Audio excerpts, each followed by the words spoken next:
La borrasca que azotaba Madrid esa noche no era una simple lluvia de otoño.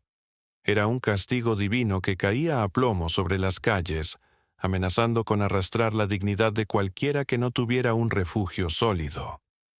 Javier permanecía impasibilidad bajo su paraguas de diseño, un bastión de tela negra y mango de castaño que repelía el agua con la misma arrogancia con la que él repelía la lástima. Su reloj de pulsera, una pieza de coleccionista que brillaba tenuemente bajo las farolas, marcaba las 10 de la noche, la hora exacta de lo que él consideraba una limpieza necesaria de activos.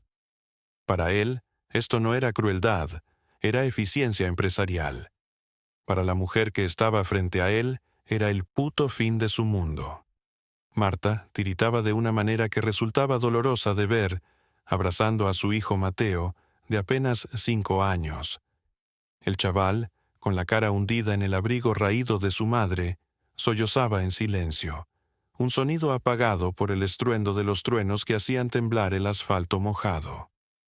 Sus pertenencias, toda una vida reducida a 4 cajas de cartón ya deformadas por la humedad y un par de bolsas de basura negras, yacían en mitad de la acera, encharcándose irreversiblemente. Javier no miraba a la mujer ni al niño. Su mirada estaba fija en el cerrajero que, con movimientos mecánicos, acababa de cambiar el bombín de la puerta principal. El clac metálico al encajar la nueva cerradura sonó en la noche como un disparo de gracia. Fue el sonido de la exclusión definitiva. «Ya está bien, Marta. Tuviste 2 semanas completas», sentenció Javier. Su voz no se quebró ni subió de tono. Era un tono seco, funcionarial, desprovisto de cualquier atisbo de humanidad. No le importaba que a Marta le hubieran retrasado el pago de su mísera nómina de limpiadora en el hospital. No le importaba que el padre del niño hubiera desaparecido hace meses, dejándolas en la absoluta miseria.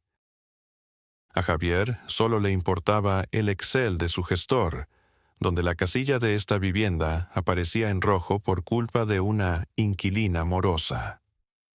Ver el dolor en el rostro de Marta no le generaba placer, simplemente no le generaba nada. Era un obstáculo eliminado para que el piso pudiera entrar de nuevo en el mercado de alquiler vacacional. Marta no gritó.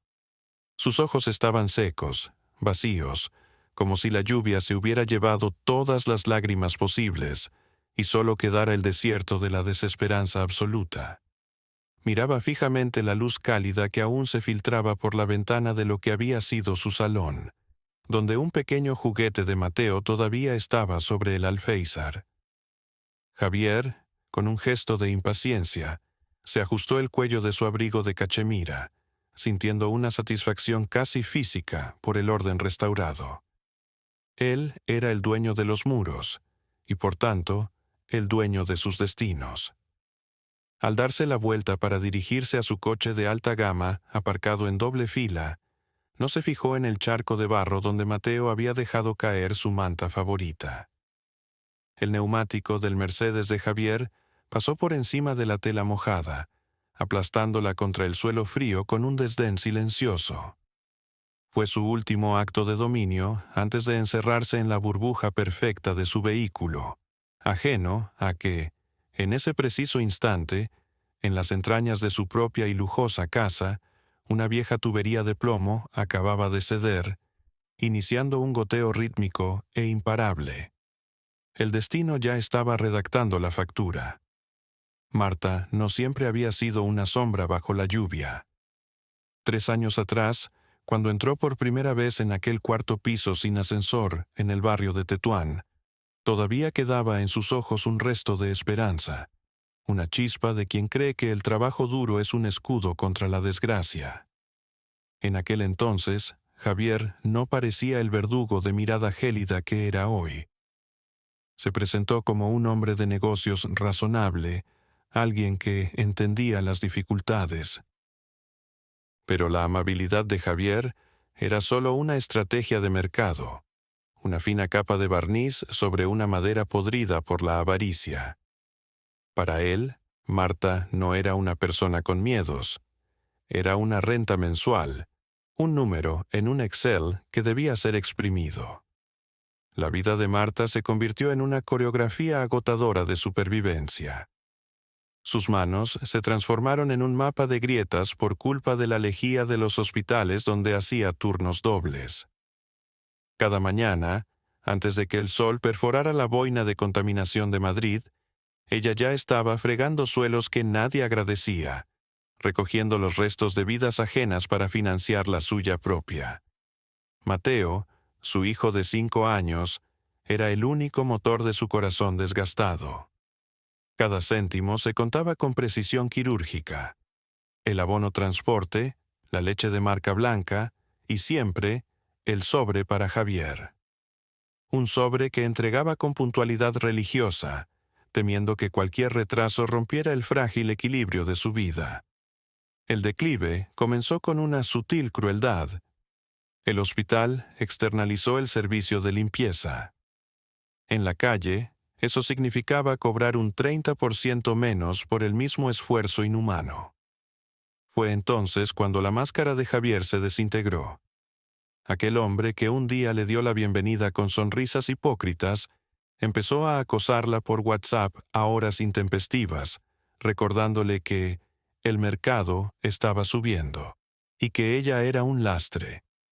La presión era un goteo psicológico constante. Marta empezó a saltarse escenas para que Mateo tuviera comida en el plato, ocultando su debilidad tras una sonrisa cansada mientras su estómago rugía en el silencio de una cocina que olía a humedad y a miedo. La vulnerabilidad de una madre soltera en una ciudad que devora a los débiles es un festín para los tipos como Javier. Él sabía que ella no tenía red de seguridad ni familia cerca. La observaba desde su coche de lujo, deleitándose en su superioridad social. Para Marta, cada peldaño hacia su piso era un recordatorio de su precariedad.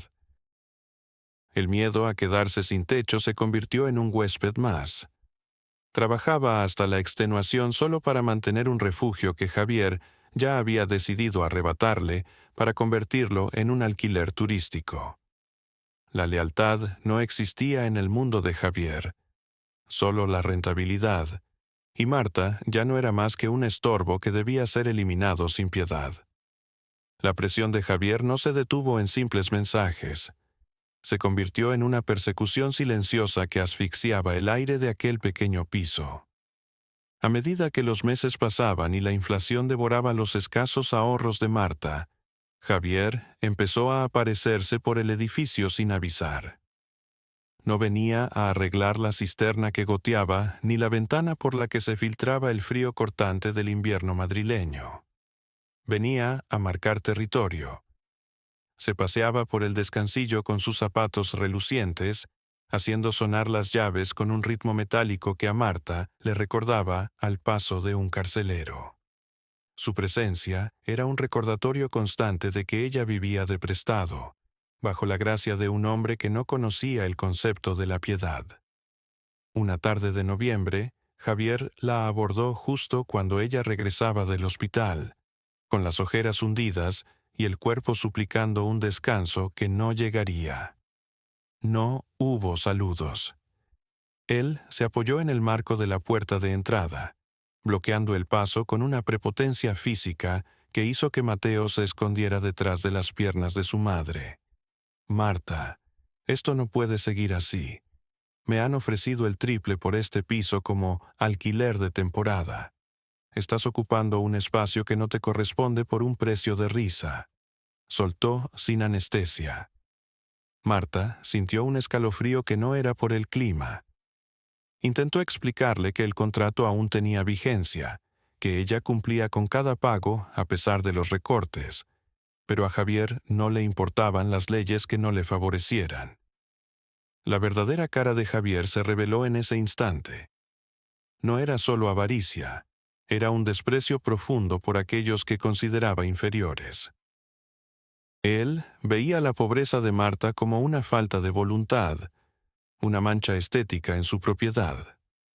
Empezó a cortarle el agua de forma intermitente, alegando averías inexistentes que solo se solucionaban cuando ella lloraba de impotencia por teléfono. Cada vez que Marta intentaba resistir, él apretaba un poco más la soga. Sabía que ella no podía pagar un abogado, que el sistema era un laberinto diseñado para proteger al dueño y castigar al inquilino. La estaba empujando al abismo, disfrutando del proceso, convencido de que su estatus social lo hacía intocable. Mientras tanto, en su propia mansión a las afueras, un moho negro empezaba a subir por las paredes de su sótano, una enfermedad silenciosa que Javier ignoraba, demasiado ocupado en destruir la poca paz que le quedaba a una madre desesperada. El límite llegó una semana antes del desahucio. Javier, harto de lo que él llamaba la resistencia inútil, decidió dar el golpe de gracia. Aprovechó un turno de noche de Marta en el hospital para enviar a un par de tipos que, bajo la excusa de una inspección técnica, intimidaron a la canguro y dejaron la puerta del edificio abierta de par en par, permitiendo que el frío y el miedo invadieran el hogar de Mateo. Cuando Marta regresó al amanecer, con los huesos molidos y el olor a desinfectante pegado a la piel, se encontró a su hijo llorando en un rincón, preguntando si los hombres iban a quitarles también la cama. La humillación fue más dolorosa que cualquier golpe físico. Esa mañana, Marta intentó hablar con Javier por última vez. Lo buscó en su oficina acristalada, un templo al consumismo donde el aire olía a perfume caro y ambición. Él ni siquiera se levantó de su silla de cuero. Con una sonrisa cínica, le deslizó un fajo de billetes por la mesa. «Coge esto y vete mañana por las buenas. Si esperas a la policía, no te daré ni un céntimo y te asegurarás de que nadie en esta ciudad te vuelva a alquilar ni un trastero». Marta miró el dinero, el precio de su dignidad, y sintió una náusea profunda. No era una oferta, era un insulto final. Javier la miraba como quien observa a un insecto bajo un cristal, convencido de que su poder era absoluto. Pero mientras él celebraba su victoria anticipada, el destino ya había movido su ficha. Esa misma noche, una tormenta histórica se gestaba sobre Madrid, y el agua que Javier tanto usó como arma estaba a punto de volverse contra él en su propio refugio de lujo. La noche del desahucio, mientras Marta y Mateo tiritaban en la calle viendo cómo Javier cerraba el portal con desprecio, el cielo descargó una furia sin precedentes. No era una lluvia normal, era un diluvio bíblico que colapsó los alcantarillados de Madrid en minutos. Javier, henchido de triunfo, condujo hacia su mansión en una de las zonas más exclusivas de la periferia, escuchando música clásica para ignorar los truenos. En su mente, ya estaba calculando los beneficios de su nuevo apartamento turístico. Sin embargo, al abrir la puerta de su hogar, el silencio que esperaba fue sustituido por un rugido líquido aterrador. La vieja tubería de plomo que había estado goteando en el bloque 1 no había aguantado la presión del temporal. Lo que empezó como un goteo era ahora un torrente incontrolable que brotaba desde las entrañas de su lujosa cocina de mármol. El agua, sucia y helada, ya le llegaba por los tobillos, empapando sus muebles de diseño y sus alfombras persas. Desesperado, Javier corrió hacia la llave de paso general, pero el óxido y la falta de mantenimiento, la misma negligencia que él aplicaba a sus inquilinos, hicieron que la válvula se rompiera en sus manos. En menos de una hora, su refugio de cristal se convirtió en una pecera de lodo. El hombre, que acababa de dejar a una familia sin techo por unos pocos euros, veía ahora cómo sus miles de euros en reformas se disolvían en un lodo fétido. Solo y empapado, Javier comprendió que no tenía a quién llamar en mitad de la madrugada.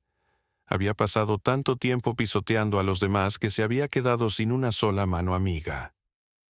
El agua no tiene piedad con los altares de la riqueza.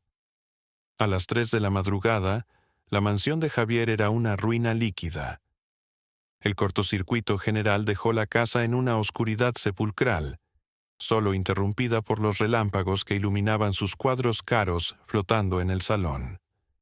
Tiritando, con el frío calándole hasta los huesos y el ego hecho jirones, Javier comprendió que no podía pasar ni una hora más allí.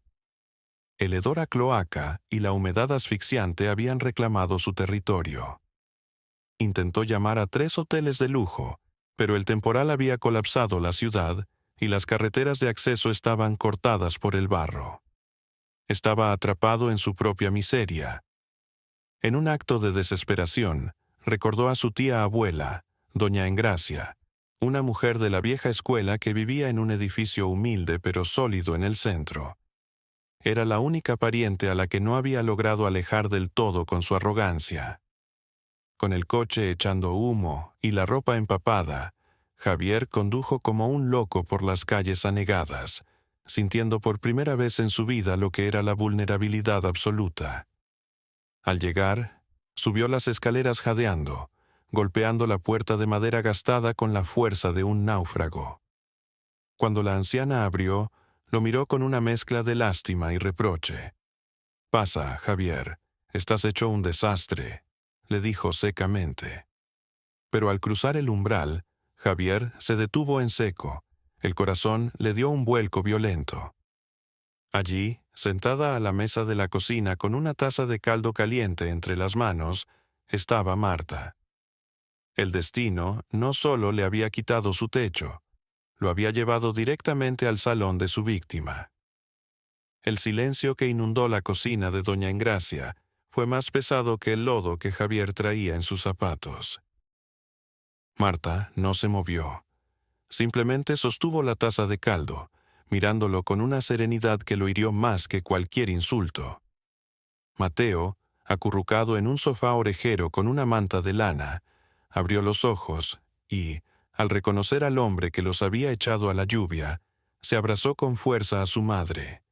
Javier, el dueño de Medio Madrid, el hombre que dictaba sentencias desde su Mercedes, parecía ahora un animal apaleado, goteando sobre el suelo de terrazo que tanto habría despreciado en otro momento. «¿Qué hace ella aquí?», balbuceó Javier, intentando recuperar un resto de su autoridad perdida. Su tía lo miró con una dureza que le heló la sangre. «Marta es la nieta de mi mejor amiga, la mujer que me cuidó cuando tú estabas demasiado ocupado contando billetes para visitar a una vieja», respondió doña Engracia mientras le ponía una toalla áspera sobre los hombros. «Se quedó en la calle esta noche por culpa de un desalmado, y mi casa no es un hotel de 5 estrellas, pero aquí nadie duerme a la intemperie». La ironía era una hoja de doble filo.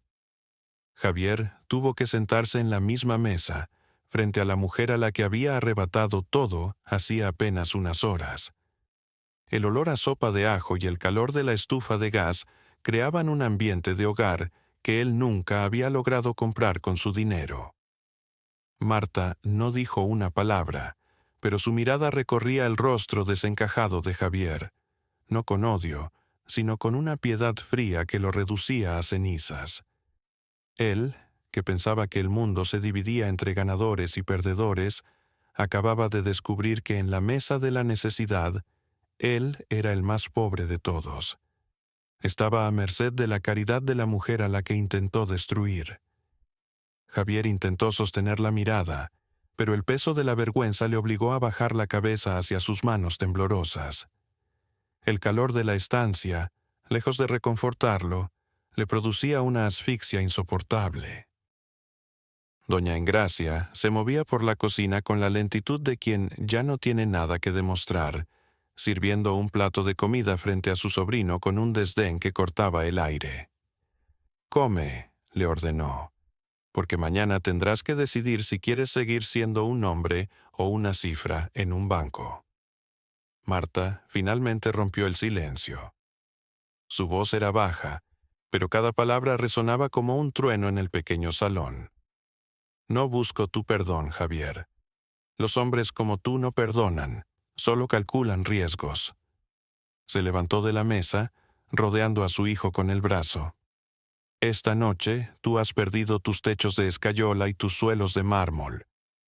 Yo perdí mi hogar, pero me queda lo que tú nunca tendrás: la conciencia de haber luchado por alguien más que por mí misma. Javier quiso replicar, quiso mencionar contratos, leyes y derechos de propiedad, pero las palabras se le quedaron atascadas en la garganta al ver a Mateo. El niño no le miraba con miedo, sino con la curiosidad de quien observa un objeto roto y sin valor. La confrontación no fue de gritos, sino de verdades desnudas.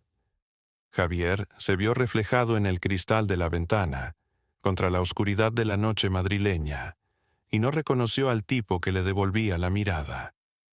Era un extraño empapado que había construido un imperio sobre la precariedad ajena y que, al primer embate del destino, no tenía más refugio que la misericordia de sus víctimas.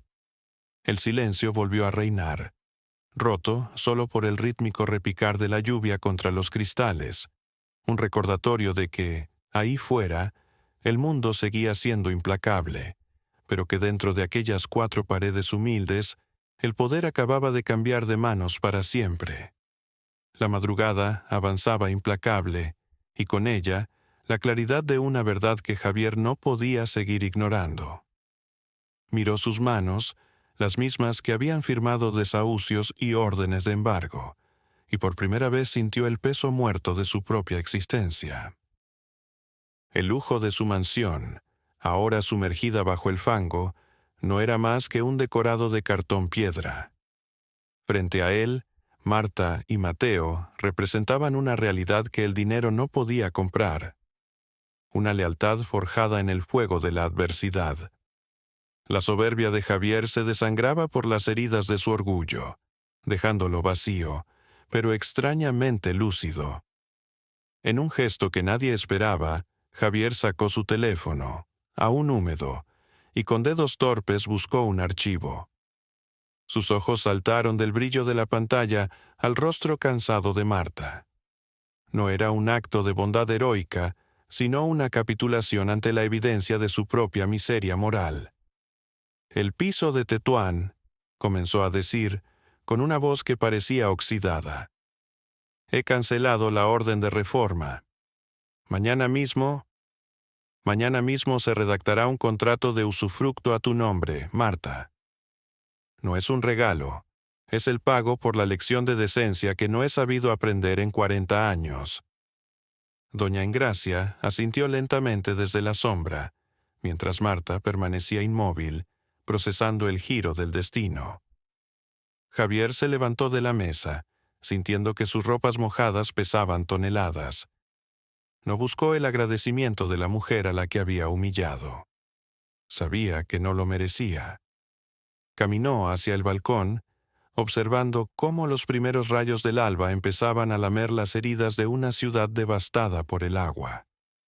Había perdido su fortuna material esa noche, pero al ver a Mateo dormir profundamente en el sofá, supo que, por primera vez en su vida, acababa de ganar una oportunidad de redención. El hombre que entró como un depredador saldría de aquella casa como un náufrago agradecido. Semanas después, el sol de Madrid volvía a calentar el asfalto, pero para Javier, el paisaje nunca volvería a ser el mismo. Su mansión fue declarada en ruina técnica. El agua no solo había destruido los muebles, sino que había socavado los cimientos de una vida basada en la explotación. Mientras veía a los operarios sacar escombros de su antigua gloria, Javier comprendió la gran moraleja de su caída. La riqueza es un castillo de arena si se construye sobre las lágrimas de los demás. La verdadera seguridad no reside en las cerraduras que cambias, sino en las puertas que dejas abiertas. Marta y Mateo regresaron a su hogar. No era un palacio, pero ahora las paredes ya no olían a miedo ni a incertidumbre. El contrato de usufructo era el primer cimiento de una paz que Marta se había ganado con la fuerza de su espíritu. A veces, el destino tiene que inundar tu casa para obligarte a limpiar la suciedad de tu alma.